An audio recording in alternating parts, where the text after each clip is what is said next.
کہ آج کے اس پروگرام کا آغاز رام رام سے نہیں ہوگا،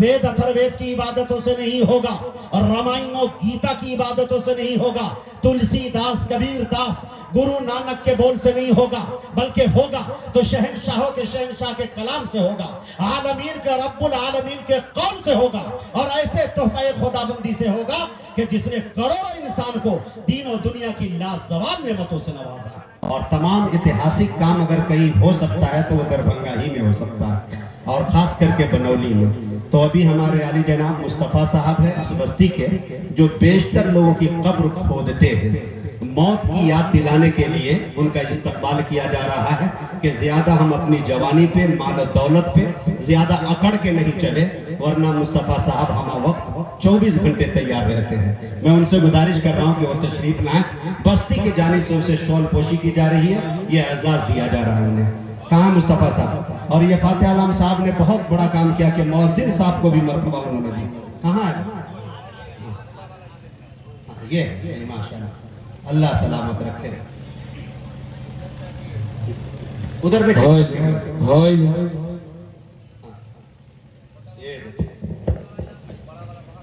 واہ،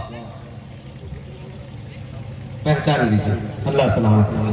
ہاں ادھر ادھر دیجیے مائک، ہاں انہیں بڑا بتا دیا۔ بیٹھی خواتین امت سوغات سلام کے ساتھ اپنے اس حقیر فقیر بندے بے توقیر خاک پائے اسلاف ناچیز مجاہد حسنین حبیبی سیتا مڑھی بہار کو قبول کیجئے اور اجازت دیجئے۔ السلام علیکم ورحمت اللہ وبرکاتہ۔ بھائی آپریٹر صاحب آواز میں بلندی پیدا کیجئے، جو آواز اس میں تھی وہی آواز دیجئے اس میں، ریگولر آپ کو اس میں اور اس میں دینا ہے، بس آپ کی ذمہ داری ختم۔ ماشاءاللہ آپ لوگوں سے میری مؤدبانہ التماس گزارش یہ ہے کہ تمام مقررین، شعراء حضرات، مہمانان اعظام یہاں تشریف لا چکے ہیں، اور انشاءاللہ یکے بعد دیگرے وقت مقررہ پہ انہیں آپ کے حوالے کیا جائے گا۔ آپ سے میری گزارش ہے کہ جو حضرات پیچھے بیٹھے ہوئے ہیں وہ میرے حضرات سے میری گزارش ہے تھوڑا کھڑے ہو جائیں اور آپ آگے کو آ جائیے۔ بہتر یہ ہے کہ آپ یہاں سے جلسہ ہونے دیجئے، جو بھی کرنا ہے منظم انداز میں کیجئے، اب یہاں سے جلسہ شروع ہونے دیجئے۔ میں یہ گزارش کرنا چاہتا ہوں انشاءاللہ ہر ایک خواہشات کی آپ کی تکمیل کی جائے گی، جو بھی مہمان آئے ہیں عزت و وقار کے ساتھ اسے نوازا جائے گا، انشاءاللہ یہ پورا میرا خیال رہے گا۔ تو آپ سے میری گزارش کہ وہاں پہ لکھ دیں جو بھی حضرات ہیں، آپ سے میری گزارش کہ تھوڑا سا کرسی لے کے آپ آگے آ جائیے، آپ آگے آئیے۔ یہ بندشیں جو بانس کی لگی ہوئی ہے وہاں تک تو آپ آ ہی سکتے ہیں، نیتا کی محفل نہیں ہے کہ جوتوں سے سواگت کیا جائے گا، مارا جائے گا۔ میاں یہ محفل رسول ہے، یہ نہ میرے باپ کی محفل ہے نہ آپ کے باپ کی محفل ہے، بلکہ رسول پاک کی محفل ہے۔ یہاں تو دلوں کو جوڑنے کی بات کی جاتی ہے، دلوں کو توڑنے کی بات نہیں کی جاتی۔ میاں قریب میں آئیے، پیچھے تک کے لوگوں سے میری گزارش، اگر یہ آواز آپ تک جا رہی ہے اور واقعی آپ عاشق رسول ہیں، آپ کے سینے میں عشق رسول کی چنگاری ہے، تو وہ شعلے میں تبدیل ہونی چاہیے اور آپ کو یہاں آنا چاہیے۔ آپ تشریف لائیں، جو حضرات افراتفری کا ماحول بنائے ہوئے ہیں، آپ کی نگاہیں گھڑی پہ بھی ہونی چاہیے کہ وقت کتنا ہو چلا ہے، پروگرام کو اب تک آغاز کر دیا جانا چاہیے تھا۔ آپ آ جائیں، تمام فنکار، تمام مقرر، شعراء، ادباء، نظماء، تمام حضرات یہاں تشریف لا چکے ہیں۔ ماشاءاللہ آپ لوگوں سے میری گزارش کہ بیٹھ جائے دل جمعی کے ساتھ، اور اسی طرح سے جو اعلان کیا گیا ہے انتظامیہ کی طرف سے کہ 2 ویلر کی جو پارکنگ ہے اس کو وہیں لگایا جائے، 4 ویلر کی پارکنگ انہوں نے الگ کیا ہے وہاں لگا دی جائے، بیچ میں راستے میں کسی طرح کا دخل اندازی نہ ہو اور کسی کو آنے جانے میں تکلفوں کا سامنا نہ کرنا پڑے، لہذا ان چیزوں کا خیال رہے۔ آپ سے میری گزارش ہے کہ آپ تشریف رکھیں۔ ماشاءاللہ اب آئیے میرے دوستو، ایک بات پورے ملک ہندوستان کے اندر میں کہا کرتا ہوں، آج بھی مجھے کہنے کی اجازت دیجیے کہ آج کے اس پروگرام کا آغاز رام رام سے نہیں ہوگا،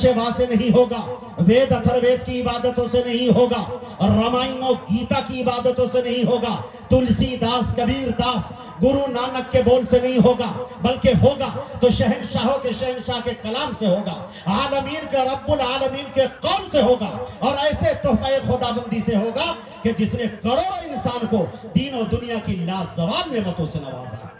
اسی کلام کو سن کر مسلم تو کیا، یورپین مورخین، انگریز مورخین، عیسائی مورخین، ہندو مورخین حیران و شستر ہے جس کے اعجاز سخن نے سخندانوں کے تخلیقات کو جھنجھوڑ کر رکھ دیا ہے۔ اس کلام کے اندر وہ مقناطیسی کیفیت ہے جو دلوں کو کھینچتی ہے، وہ راگ ہے جو اندر کے تاریکیوں کو منور کر دیتی ہے، ارے وہ نغمہ ہے جسے سن کر شجر و حجر بھی جھومنے لگتے ہیں، وہ جادو ہے جو دل و دماغ کا کایا پلٹ دیتا ہے۔